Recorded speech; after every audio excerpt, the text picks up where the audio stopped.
Mesdames, Mesdemoiselles, Messieurs, bonsoir. Bienvenue sur le plateau du magazine Entre les lignes, où il sera question beaucoup ce soir de culture traditionnelle, de la mémoire culturelle du pays, du patrimoine, de la sauvegarde de ce patrimoine. J'ai avec moi pour débattre de toutes ces questions Madame Ilham Ibrahimi, qui est juriste de formation, mais aussi essayiste, et qui a publié il n'y a pas très longtemps un beau livre qui s'intitule Jour de fête au Maroc. Abdeslam Chdadi, spécialiste de Ibn Khaldoun, Alia Mahan, grand spécialiste du patrimoine, auteur récemment de Arrêt sur site et de Fès et Florence, co-auteur de Fès et Florence en quête d'absolu, et enfin Ali Ben Khlouf, philosophe, enseignant à l'université Sophia Antipolis, qui vient de publier lui un livre sur Montaigne. Bien, je vais commencer par Ilham Ibrahimi. Vous avez publié donc un livre qui est une célébration de la dimension festive de la culture marocaine.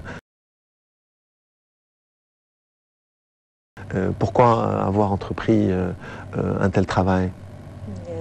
C'est un travail de recherche en même temps anthropologique, historique et de symbolique des rituels, puisqu'il y a une multiplicité de rituels au niveau de toutes les célébrations, qu'elles soient religieuses ou des rites de passage qui sont quand même importants. Et il a fallu essayer d'expliquer la symbolique de ces rituels qui étaient en cours de perdition, tout simplement.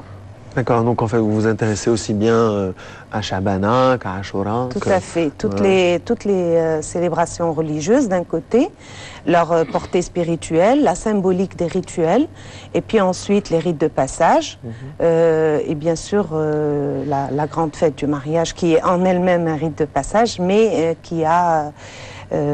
pour laquelle j'ai consacré un chapitre. En fait, bon, c'est un travail qui mélange un peu les genres, parce que vous vous intéressez aussi bien à la gastronomie, qu'aux costumes, aux objets liturgiques, etc. L'architecture, l'intérieur marocain et la musique aussi.